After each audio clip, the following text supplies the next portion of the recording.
Welcome to Salim समी channel. मैं हूं आपका एस्ट्रोलॉजर सलीम समी। आज फिर किसी नए टॉपिक पे आपसे बात करेंगे।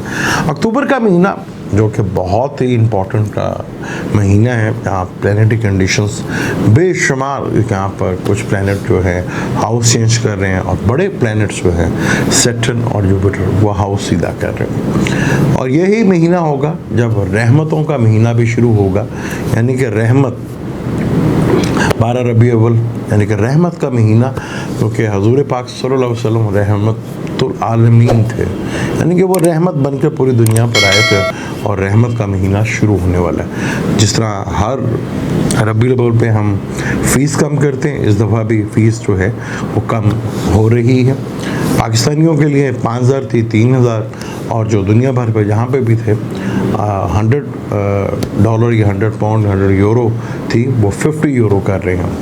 अगर रहमत का महीना है तो अपनी तरफ से भी कोशिश है कि हम भी थोड़ी सी रहमत कर सकें। अल्लाह ताला आगे सब जितने भी दुनिया में इंसान हैं सबके लिए रहम पैदा करे, सबके अंदर और रहमतें भी आएँ जो कि नज़र नहीं आ रही, क्योंकि वो तो रहमतुल आलमीन थे लेकिन उनकी उम्मत में कहीं रहमत नज़र नहीं आती। ये एक बड़े अफसोस की बात है। काश कि अल्लाह ताला हमें सीधे रास्ते पे चलने की तौफीक अता फरमाए। अक्टूबर के महीने में बात करते हैं। अक्टूबर का महीना 11 तारीख को बड़ा ही इम्पोर्टेंट मंथ होगा।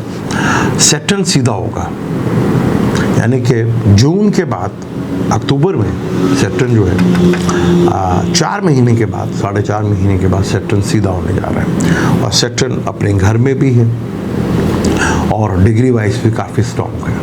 यानी सैटर्न के जो जून के बाद से प्रॉब्लम्स और टेंशन डिप्रेशन लोगों को देखने को मिली थी, अब उसमें कमी वाक़या होगी, क्योंकि सैटर्न जब कोई भी प्लैनेट एडवोकेट होता है तो पिछले घर को देखता है, तो ये बड़ी प्रॉब्लम थी।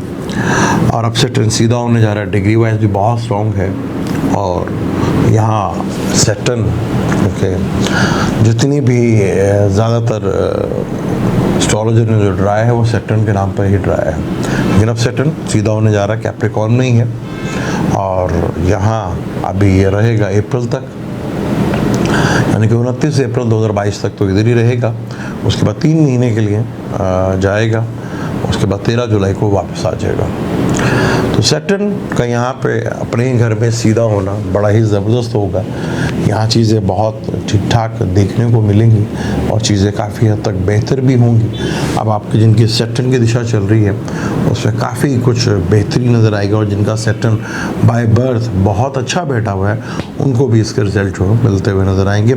जैसे फ़र्ज़ कर लें बुर्ज अमल का 10वें और 11वें घर का मालिक है, यानी कि इस कुंडली में वो 3 शडाए भी है, 3, 6, 11 का मालिक 3 शडाए भी होता है और उपाचा हाउस भी है। उपाचा हाउस जो आपकी एज बढ़ती है, तो अगर 3रा, 6, 10 और 11 ये उपाचा हाउस कहलाता है। तो जो एरियाज आपकी एज बढ़ती है, आपको उपाचा हाउस के जो प्लैनेट्स हैं या उपाचा हाउस में बैठे हुए प्लैनेट्स की दिशा चल रही होती है, तो उसमें आप ग्रोथ आपकी बढ़ती है, चाहे वो फाइनेंशियली है चाहे जो भी है, वो चीज़ें जो है आपको देखने को मिलती हैं। तो सैटर्न के लिए बैठा हुआ कैरियर के पॉइंट ऑफ से बहुत ही ज़बरदस्त होगा। यहाँ 12 जोडिक पे भी उसके असरात जो हैं भरपूर अंदाज में देखने को मिलेंगे, क्योंकि उसके ट्राइंग में पहले मार्स भी बैठा हुआ था, मरकरी भी है, सन भी है और राहु भी है। वीनस जो है स्कॉर्पियो में आ गया है, और यानी कि उसके 11th हाउस में सैटर्न के, और जुपिटर भी जो है 17 तारीख को जो है 18 तारीख को जुपिटर भी सीधा हो रहा है, यानी कि दोनों बड़े प्लैनेट्स ये सीधे हो रहे हैं। मरकरी भी इसी दौरान सीधा होगा और शम्स पे 14 और 15 की रात को शम्स पे हाउस चेंज कर विर्गो से निकल कर अपने जवाल के घर की तरफ आएगा, जहाँ मेज़ान है, लिब्रा है। लिब्रा में शम्स को थोड़ा जवाल होता है क्योंकि वेस्ट साइड के ऊपर है, और यहाँ 0 से लेकर 10 डिग्री तक पूरी तरह ये जवाल में होगा। और उसके बाद दुश्मन के घर के रिजल्ट कुछ और होते हैं, जवाल के पीक पर डेबिलेटेड होता है उसका रिजल्ट कुछ और होते हैं। तो यहाँ बहुत कुछ देखने को मिलेगा। अक्सर हमारे यहाँ लोग लिब्रा में देख के कह देते हैं कि जवाल होगा 0 से जब 10.5 डिग्री हो जाएगी तो वो दुश्मन के घर का कहलाएगा। कहाँ 100%, कहाँ 12%, तो ज़मीन आसमान का फ़र्क प्रेडिक्शन नहीं हो जाता है। अब यहाँ सैटर्न का सीधा होना 12 जोड़े के लिए भी बहुत ज़्यादा इम्पोर्टेंट होगा। बुर्जवान वालों के लिए कैरियर के पॉइंट ऑफ व्यू से चीज़ें बहुत बेहतर होती हुई नज़र आएंगी, चीज़ों में इम्प्रूवमेंट भी बढ़ेगी। लेकिन 22 अक्टूबर को मार्स भी हाउस चेंज कर आ जाएगा लिब्रा में, और वहाँ से अपने घर को भी देखेगा, और जब लिब्रा में आएगा और स्कॉर्पियो से 12वें घर में होगा, तो जिनका मून स्कॉर्पियो उनको थोड़ा सा प्रॉब्लम जो है ज़रूर फेस करना पड़ सकती है। लेकिन यहाँ पे जब सन भी आ जाएगा और मार्स भी आ जाएगा, तो सैटर्न की 10वीं नज़र जो है इन दोनों प्लैनेट्स के ऊपर पड़ेगी, और मार्स की 4थी नज़र जो है वो सैटर्न के ऊपर पड़ेगी, यानी कि मार्स और सैटर्न की जंग जो है वो शुरू हो जाएगी। तो दोनों एक दूसरे को देखेंगे और दोनों की नज़रियात जो है बड़ी इफेक्टेड होती हैं। सैटर्न जहाँ बैठा होता है वहाँ पे तो रिजल्ट मिलता है, लेकिन जहाँ देखता है वहाँ उसके रिजल्ट बड़े ही ज़बरदस्त किस्म के मिलते हैं। और तीसरे घर, क्योंकि उसकी तीसरी नज़र भी है, तो तीसरी नज़र सैटर्न के जो है एफर्ट्स, आपको एफर्ट्स करवाएगी वहाँ पर, आपको स्ट्रगल्स बढ़ाएगी वहाँ पर। और 10वीं नज़र जो है वहाँ के आपको जो अपने कर्म है, जो अपने अमल है, जो अपनी एक्टिविटी है, जो अमाल करते हैं, जो काम करते हैं, उसको बड़ा बैलेंस करना पड़ेगा आपको, बड़ा ही लॉ के अंदर रह के आपको चलना पड़ेगा। और मार्स की 4थी नज़र यहाँ बड़ी प्रोटेक्ट करता है, तो यहाँ दोनों एक दूसरे को देखेंगे। यहाँ न्यूट्रल के घर में है मार्स और सैटर्न अपने घर में है, तो यहाँ चीज़ें बड़ी ही इंटरेस्टिंग रहेंगी। बड़ा अब नॉर्मलिटी का टाइम भी चलेगा, सन को भी देखेगा, और मरकरी भी फिर 2 नवंबर के बाद आएगा। लेकिन यहाँ चीज़ें बड़ी तेज़ी के साथ मूव होती नजर आएगी। फिर राहु भी सन के नक्षत्र पे आ गया।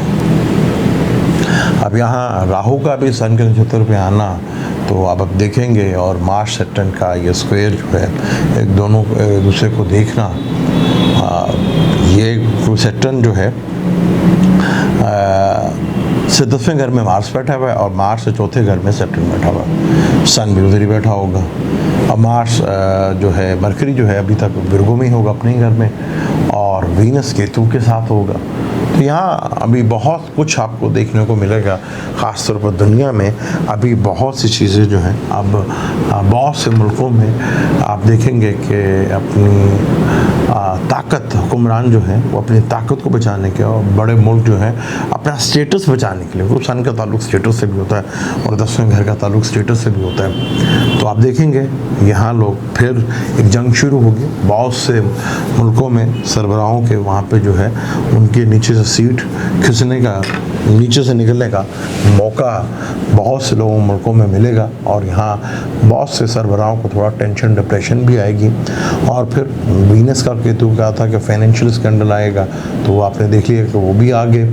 और यहाँ सन का ज़वाल में आना, यहाँ पर सन का ज़वाल में आना तो वज़ीरों के लिए, मिनिस्टर्स के लिए थोड़ा सा ख़तरे की घंटी जो है वो बजना शुरू हो जाएगी, और कई मुल्क के सरबराहों की कुर्सियाँ जो है वो भी जाना शुरू हो जाएंगी, क्योंकि ये 45 दिन का चलेगा। यहाँ बड़ा थ्रिल होगा, उधर राहु सन के नक्षत्र पर बैठा रहेगा अगले साल तक, यानी कि बहुत आपको यहाँ पर खींचातानी।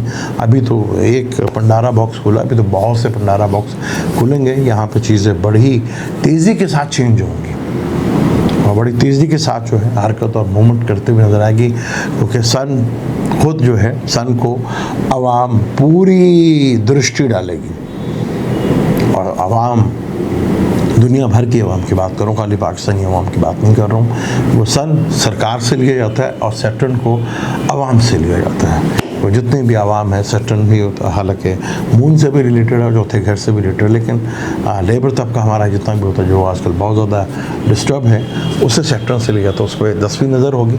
हालांकि ये दोनों एक दूसरे को ज़्यादा बद नहीं करते, एक दूसरे को नुकसान नहीं पहुँचाते, लेकिन हुकूमतों के लिए और वज़ीरों के लिए थोड़ा मुश्किल टाइम आना शुरू हो गया है। अब आप देखें, यहाँ बहुत से मुल्क अपनी स्टेटस बचाने के लिए, अपना धंधा बचाने के लिए, क्योंकि मनशियात का भी तो एक बहुत बड़ा धंधा है ना, अफ़गानिस्तान से टूटा है वो चीज़ सस्ता का टूटी है, और दुनिया में काफ़ी हद तक जो है थरथरली जो है वो मचती नज़र आएगी। पहले तो खामोशी ये किसी तरह, लेकिन अब वो आप देखेंगे बड़ी तेज़ी के साथ इस तरफ जो है मूवमेंट्स अब चलना शुरू होगी, बेचैनी जो है वो बढ़ना शुरू होगी। जो फाइनेंशियली जो है अभी बहुत से लोग जो हैं पकड़े जाएंगे, और बहुत से लोग जो हैं अभी फाइनेंशियली जो है फंसेंगे।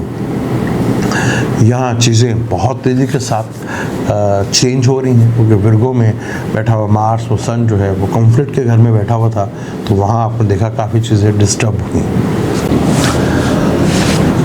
कॉन्फ्लिक्ट के घर में मरकरी तो रहेगा और यहाँ चीज़ें जो हैं वो डिस्टर्ब होंगी, पर यहाँ सैटर्न के आने से चीज़ें जो है सीधे होने से और फिर जुपिटर के सीधे होने से चीज़ों में काफ़ी हद तक बेहतरी होगी। वो टाइम राहु जो है अब टॉरस में बैठा हुआ है, और यहाँ ये राहु जो है टॉरस में शम्स के नक्षत्र पे जो है 3 जो है यहीं पे चलेगा, यानी 3 चरण जो है राहु टॉरस में चलेगा। एक चरण जो है वो आपको मिलेगा एरिस में, और वहाँ देखेंगे फिर आप मुल्कों के अंदर इसी टेंशन डिप्रेशन की वजह से जो एकदम दुनिया में बहुत बड़ी तब्दीली रूनुमा हुई है, और दुनिया एक हिल के रह गई। बहुत से लोगों का जो बिज़नेस कुछ और ही था, यानी कि मंशियात ही बिज़नेस था बहुत बड़ा लोगों का, उनके अंदर थोड़ा सा खींचातानी शुरू होगी पावर्स के लिए, पैसे के लिए। और यहाँ बहुत से मुल्कों में सरबराहों की जो है कुर्सियाँ निकलेंगी और वज़ीरों को जाते हुए नज़र आएंगे, और कई मुल्क के जो सूबे के जो वज़ीर आला हैं उनके लिए बड़ी टेंशन आना शुरू हो जाएगी। तो यहाँ अवाम के लिए भी काफ़ी कुछ टेंशन डिप्रेशन अभी है। अभी कोई ख़ास रिलीफ जो है अवाम को नहीं मिलने वाला, तो यहाँ आवाम को थोड़ा सा मेंटली तौर पर प्रिपेयर्ड ही रहना है, ठीक है। तो ख़ास रिलीफ 2021 में आवाम के लिए कुछ भी नहीं है। यहाँ थोड़ा फोकस करें, चीज़ों को ज़रा मैनेज करें, क्योंकि इतनी बड़ी प्लानिटरी कंडीशन जो है बड़े लेवल के ऊपर चेंज हुई है। यहाँ चीज़ों जो हैं आपको नज़र आएंगी अब अपने चार्ट में भी मूव होते हुए, क्योंकि सैटर्न बेसिकली नौकरी का कारक है, कारक माना जाता है सैटर्न। तो सैटर्न के साथ जो प्लैनेट बैठे हैं उसका बड़ा असर पड़ता है, और सैटर्न के ट्राइंग में जो प्लैनेट बैठे हैं उसका बहुत असर पड़ता है। फिर सन जो है उसका भी आ जाएगा, और सन लिब्रा में भी होगा, और यहाँ जब लिब्रा में ही सन राहु के नक्षत्र पे आएगा तो यहाँ आप देखेंगे सन और राहु का रिलेशनशिप भी बन जाएगा। तो यानी कि मुल्क के सरबराहों के ऊपर काफ़ी मुश्किल टाइम, क्योंकि एरियस में टॉरस में बैठा हुआ राहु शम्स के नक्षत्र पर, और लिब्रा में बैठा हुआ शम्स राहु के नक्षत्र पर होगा। तो एक रिलेशनशिप बनता है। यहाँ चीज़ें जो है बड़ी तेज़ी के साथ मूव होती नज़र आएंगी, और काफ़ी चीज़ें आपको चेंज होती, क्योंकि यहाँ पे अब आपके चार्ट में जो जून से काफ़ी हद तक ट्रबल्स में थे, टेंशन में थे, चीज़ें रुक गई, एकदम चीज़ें ब्लॉक हो गया। कईयों का जिनका बाय बर्थ अच्छा था और एडवोकेट था उनको बेनिफिट जरूर मिले होंगे, लेकिन देखना ये होता है कि किस घर में हुआ है। तो यहाँ इनके सीधे होने से चीज़ों में थोड़ी सी बेहतरी बढ़ेगी आवाम के लिए भी, लेकिन वो पर्सनल चार्ट ही आपका डिपेंड करेगा कि आपका चार्ट में सैटर्न, जुपिटर और बाकी राहु केतु की प्लैनेटरी कंडीशन कैसी। लेकिन अक्टूबर में जो तब्दीली आ रही है, जो प्लैनेट सीधे हो रहे हैं, उनके सीधे होने से काफ़ी कुछ चीज़ें जो हैं वो बेहतर होंगी, और यहाँ चीज़ें जो हैं बहुत हद तक आपको बेहतर होती हुई नज़र आएंगी। क्योंकि मून साइन से भी देखें तो सैटर्न, मार्स, राहु जो है वो अपने से तीसरे में, छठे और 11वें में बड़े अच्छे रिजल्ट देते हुए नजर आते हैं। लेकिन बाज़ दफ़ा फर्ज कर लें लियो वालों का सैटर्न जो है कैप्रिकॉर्न छठा घर ही बनता है, लेकिन जहाँ पे कैप्रिकॉर्न में तीनों नक्षत्र जो आते हैं वो शम्स के आते हैं, कमर के आते हैं, मार्स के आते हैं, जो तीनों सैटर्न के दुश्मन हैं।